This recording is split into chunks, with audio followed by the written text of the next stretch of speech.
Monte Roraima é um dos tepus mais famosos e antigos do mundo, situado na tríplice fronteira entre Brasil, Venezuela e Guiana.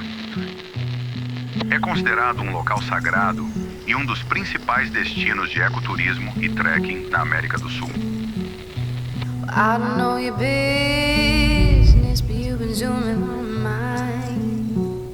Can I get a witness? 'Cause you're way out of line. Monte Roraima, os caras falam, né? Isso existe desde antes da época dos dinossauros. Muito poderoso, é muita exuberância da natureza. 1.300 metros de desnível, né? Como é que eu subo? Cara, é 1.000 metros em 5 quilômetros. E a sensação de você olhar pra cima, você se sente uma formiga, né?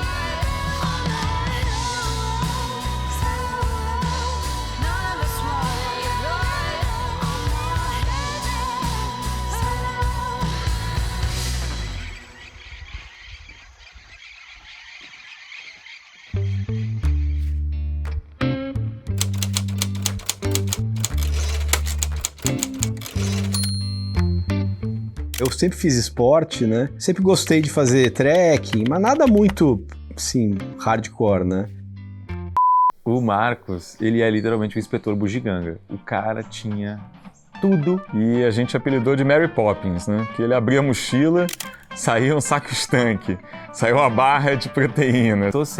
Deixei o casaco, ele, relaxa, eu tenho aqui um corta-vento, que tal, que não sei o quê, que ele protege, que você pode estar com menos 15 graus e ele te salva a vida. E é o MacGyver, né? Tem o que você quer, sai, né? E até o que você não quer, ele tem. Ele era nosso hospital, nossa farmácia, nosso personal trainer, ele era nossa loja Decathlon, ele era tudo. 7, 8 anos atrás, eu conversei com um amigo que é de Manaus e eu nunca tinha ouvido falar do Monte Roraima. Mas é a primeira vez que eu falei, o que é esse lugar aí, né? E até descobri depois que é o lugar do Up, né? Aquele filme do Up é o Roraima, né? E aí eu fiquei com esse negócio na cabeça, assim, ó, esse é um lugar que um dia eu quero conhecer, né? Então começou aí. Eu sou bem tranquilo por essas coisas assim, mas foi a primeira vez que eu fiz uma travessia, né? É mais raiz, né? E aí começou um pouco mais de a gente conhecer Gamboa à mesa. Eu fiquei preocupado que acabasse a comida, porque o Gamboa eu nunca vi ninguém para comer. O que o cara comeu era impressionante. Impressionante como queima caloria, aquilo com uma facilidade fora do comum. Os pratos que eram gigantescos, o primeiro prato do Gamboa era esse, mas o segundo era igual. Eu não sei como é que ele é magro daquele jeito, que é um negócio inacreditável. Mas fora isso, tava tudo tranquilo. E aí o Melão, né, chegou e falou, eu tô pensando em juntar uma galera, fazer o Monte Roraima ano que vem. A semente tava ali. Eu conheço o Gamboa já há algum tempo, a gente já teve um negócio juntos, uma sociedade juntos, um negócio pontual. O tempo todo lá no Monte Roraima você tinha umas poças assim, né? Você tinha tipo muitas partes alagadas. Então você tinha que meio que tum, e ir pulando uma pedra na outra para não enfiar o pé na água. E meu pai, ele errava todas. Vinha o tchá do Fernando e vinha o João. Pô, pai, não sei o quê. Ô, pai, te avisei. Pô, pai, tem pedra, não sei o quê. Ô, pai, que porra, como é que você não viu? Tá aqui a pedra. Pô, eu bateu um reflexo, achei que era ali. E ele enfiava o pé na água. Aí, passado um tempo, o Marcos, vendendo o projeto, né, acabou convidando a gente para um final de dia lá na casa dele, um jantar. Eu falei, eu vou, mas vou levar meu filho, ok? Ok, traz aí. Um dia meu pai pegou e mandou uma mensagem. Você já ouviu falar do Monte Roraima? Então, tem uns amigos que sondaram a gente para saber se a gente tem interesse. O João é o jovem do grupo, né? O João estava muito conectado assim, com a viagem, né, do ponto de vista da coisa espiritual, interessante, o jeito que ele olhava as coisas. Talvez pela idade, talvez pelo jeito dele, tem essa coisa mais de querer sentir, de estar numa fase de buscar as coisas dele, das energias, as coisas espirituais. Eu não conhecia ninguém, nunca tinha visto ninguém, nada. Aí chegamos lá, o Marcos Melão recebeu a gente muito bem, cheio dos gadgets, a casa dele também, ele apresentou as coisas, assim, eu já falei assim, cara curioso, assim, gostei dele. E ele claramente era um cara muito experiente no mundo do trekking e corrida de montanha, né? Aí do nada ele pega e abre um PPT assim, então, ó, peraí, vamos lá, vamos ao assunto. Comprou a comida árabe na casa dele, cervejinha na geladeira, chamou os amigos, ele fez algo assim pra conquistar. O Renato é um figura, porque ele é o cara mais discreto, mais assim, low profile. A barraca do Renato era um casulo, né? Eu não sei como é que ele entrava naquilo. Me impressionou pelo minimalismo que ele conseguiu ter consigo mesmo. Então acho que o Marcos conseguiu também, no jantar, tangibilizar um pouco mais o tamanho da missão que a gente tinha pela frente. Só que uma semana antes, mais ou menos, a gente recebeu um vídeo do pessoal da agência que estava nos levando lá, né, que estava conduzindo o rolê, e eles mandaram um vídeo de uma subida, tudo cinza, meio fechado. Eu olhei e falei assim, nossa, pai, você viu aquilo ali? E todo mundo com mochila grande, você via as pessoas ali no vídeo, todo mundo muito... caiu, rolou, vai se arrebentar lá embaixo. Então tinha um pouco desse clima. Aí meu pai olhou e ele falou assim, puta que pariu, que isso, cara? Eu não me inscrevi pra isso, sabe? Eu começo essas coisas com uma certa inconsequência, né? Não dá pra fazer muita bobagem, mas dá pra fazer algumas bobagens, né? Então é assim, vambora, depois a gente vê como é que vai dar conta disso, né? Um grande propulsor pra mim é o medo. É o medo de não dar certo, é o medo de estar num grupo e atrapalhar. Aí a gente começa a fazer alguns treinos mais adequados para chegar lá.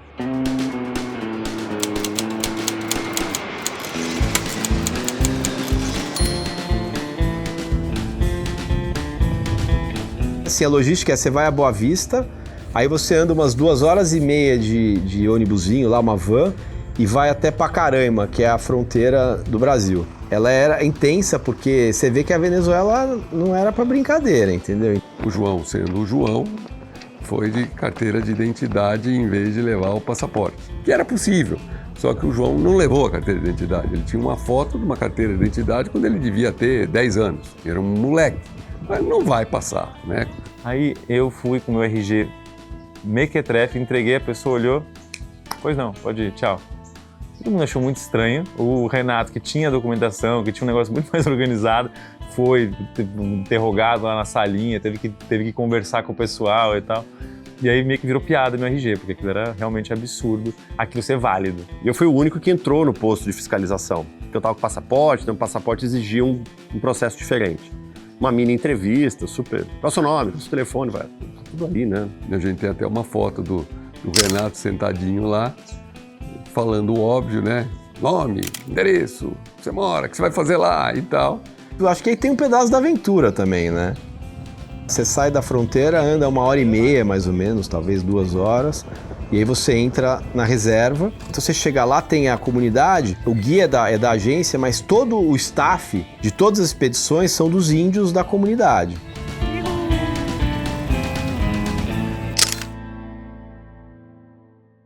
Vamos caminhar 12 quilômetros, mas desce. Hoje tem descida. Amanhã vamos de Rio Tec até acampamento base. São 10 quilômetros, mas sobe 800. Terceiro dia a gente sobe e aí a gente fica no topo. E aí vamos fazer vários passeios aqui por cima. Vamos até aqui, vamos até ali e é isso. Bora. Umas 3h30 da tarde a gente sai caminhando pro primeiro acampamento, que é na beira de um rio. Só que aí é demais, porque é um campo de altitude com algum balanço, assim, ele sobe e desce e tal, mas ele nunca tem não é escarpado. Então, você sempre consegue ver o Monte Roraima. Ok, temos derecha à esquerda, Monte Roraima, Cuquenan, Juruani, Guadacapeapó, Tramim. É muito impressionante, assim, né? O tamanho, assim. Eu ficava sempre com a história do filme Up na cabeça. Mas você ainda não saca o que é o desnível, não saca o que é a dimensão. Mas você já tá debaixo um pouco daquele clima de antecipação, daquela aura ali, de querer chegar naquele lugar, né? E aí você caminha umas 3 horas, 2h30 pro primeiro acampamento. Meus amigos, Isso aqui tá indescritível. Olha pra isso. Olha pra isso aqui, velho. Olha agora o que tá ali. Olha essa lua. E a gente, no primeiro dia, a gente teve uma sorte, que a gente chegou num luar nascendo, num pôr do sol, céu cor-de-rosa. Então foi um belíssimo começo de caminhada. A chegada foi essa, assim, pô, isso aqui realmente vai virar um negócio especial. Porque se começou assim, não dá, né?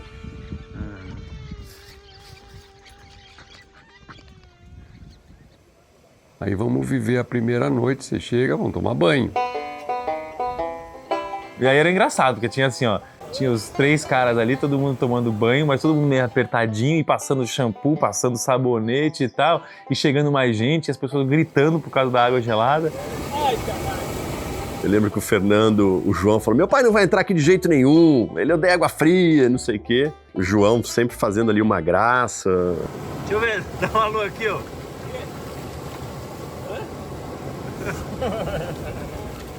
Então, o momento banho sempre era um momento de piada, assim, sabe? Assim, nossa, vamos encarar? Vamos encarar. Não, tá muito boa essa cena. Banho de gelo.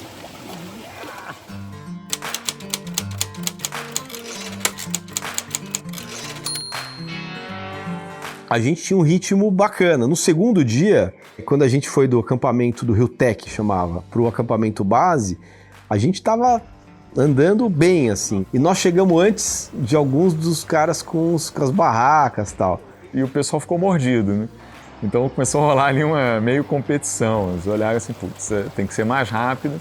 E aí o nosso guia nos apelidou como 5 Fantásticos, Los 5 Fantásticos, né? E o Gamboa puxava um pouco mais essa brincadeira, e a gente fazia uma brincadeira, assim, era eu e ele, assim, falou assim, você contabilizou quantos? Ah, passamos 6 agora. Tá, então a gente já sabe, aquele grupo lá tinha 15, faltam 9, e aí ele ficava uma brincadeira de corrida para ultrapassar os outros grupos, e isso aí foi bem engraçado. E acho que nomear o grupo gera uma sensação de união gostosa. Pô, eu sou um dos fantásticos, né? Sou um dos fantásticos. Então cria uma identidade, cria uma persona para os 5. Os fantásticos mandaram bem, mandaram muito bem.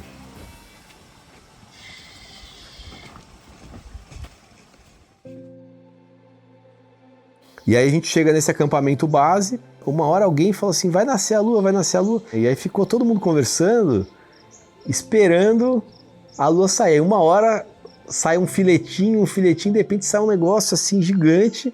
Foi uma coisa assim, puta, incrível assim. Um dos grandes prêmios da viagem, né? Muitas coisas na vida a gente fala, mais bonita, mais isso, não sei o quê. Mas essa daí realmente foi muito impactante, né? Sim, essa cena vai ficar marcada na minha cabeça para sempre. E o guia falou, olha, eu já subi aqui quase 80 vezes, não lembro o número, e eu tive 2 ou 3 oportunidades de estar vendo uma coisa como essa. Então, ou seja, era uma coisa especial para qualquer um, né? Não era só para turistas de uma vez, que nem a gente.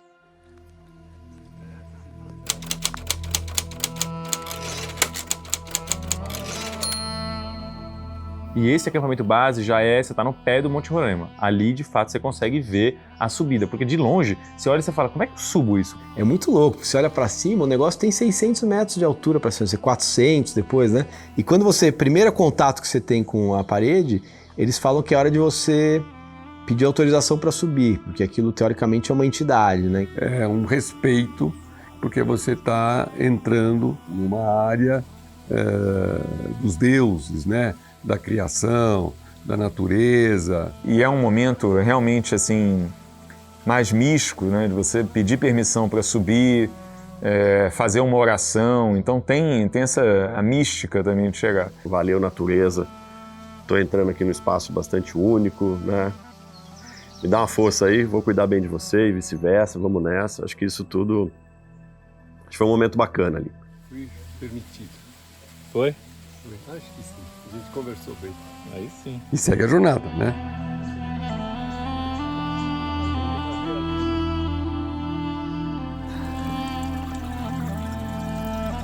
Você sobe um pedaço de mata fechado e depois no final, assim, da segunda metade, é uma subida de pedra brava, assim. Acho que eu, como trilha, assim, foi a trilha mais íngreme que eu já fiz, né? E durante alguns trechos da subida, você olhava realmente para alguns lugares, uma pedra lisa, pô, se cair aqui, se machucar aqui, é um problema tipo 2 para resolver. Aqui onde eu estou parado, é a diferença entre a segurança e o peligro, né? Se piso aqui, vou. Piso aqui, vou. E aí vai para lá, muito baixo, né? Então muito cuidado ali. E uma vez que a gente sobe e olha para o lado, você começa a ver a paisagem lá de cima do Monte Roraima e a primeira visão são os guardiões. São as pedras em formato da águia, né, do peixe, aí depois a tartaruga. Então já começa aquela história toda do mundo perdido, do Monte Roraima. Tudo antes do topo é completamente diferente do topo. É enorme, mas é muito diferente do que a gente está acostumado. Você não tem bicho lá, você não tem árvore. As plantas que tem lá são diferentes. É um lugar estranho. E aí, para mim, assim, a sensação que ficou é que aquele é um lugar meio alienígena, mesmo assim. De fato, é uma laje de pedra, mas ela não é plana, ela é bastante irregular e que também tem a sua dificuldade. O tempo todo você tem que estar olhando para onde você pisa. Eu acho que todos do grupo ali, quando chegaram lá em cima, pensaram a mesma coisa. Ninguém esperava ver aquilo que a gente viu. No melhor dos sentidos. Ihu! Oh, minha barraca já tá aí. Caraca. Valeu. Bem-vindo, Jorge. Graças. Valeu. Com vista pro... Nossa.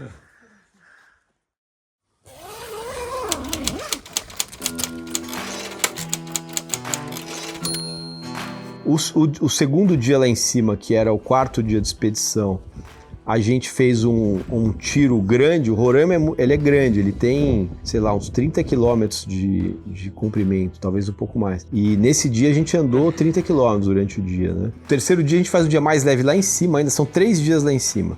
Só que é o dia que a gente foi nos lugares mais icônicos, assim, que é um lugar que chama La Ventana, que é um abismo, assim, que você tem uma vista espetacular.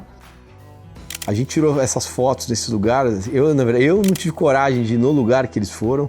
Eu olhei e falei, isso aqui tá escorregando, isso aqui é um abismo, assim. Eu falei, cara, o Fernando falou, vocês vão lá, se vocês quiserem se matar lá, problema de vocês, eu não vou.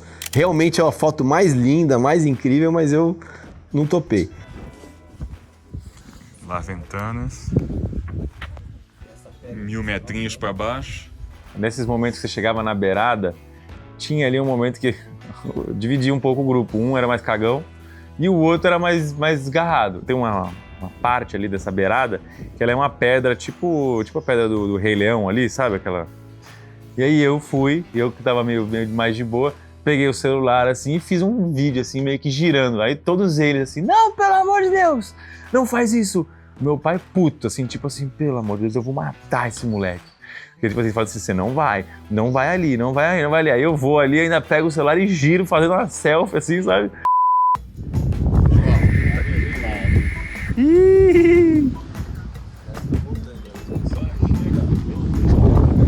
Nossa. Chega, velho, pelo amor de Deus, dá Mas essa cena era bonita, cara. Eu acho que ali é o lugar onde você realiza aquilo que você vê nas filmagens do que é o Monte Roraima. Podia ter um cabinho de aço, alguma coisa, né, pra você segurar, mas não tinha.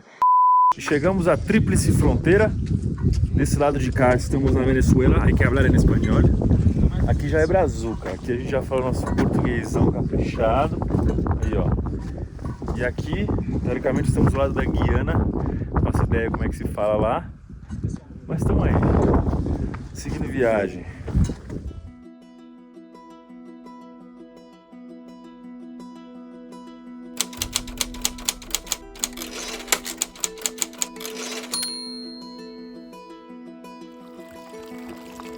No 6º dia, você mata 2 dias da ida num dia da volta. Você já vai parar no acampamento que tinha sido o primeiro acampamento, você não para no segundo. Então esse dia eu fisicamente estava exausto no final. A descida ela era um pouco tensa, porque a gente já estava lá, sei lá, 6 dias andando, já a perna você já começa a sentir um pouco mais. E às vezes os desníveis eram de 80 centímetros, 1 metro, né? Aí você fica imaginando, bom, daí como é que é descer isso daqui, né?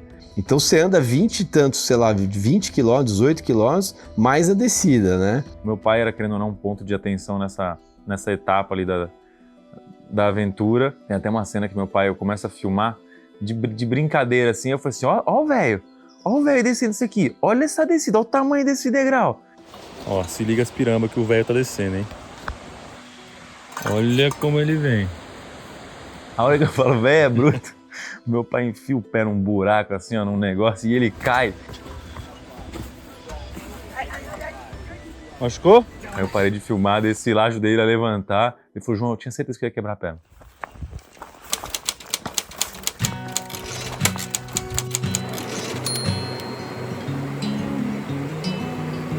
Quando você chega lá embaixo, aí já é uma celebração do tipo, cara, pegamos só tempo bom, a subida foi linda, a descida foi linda, ninguém se machucou, né?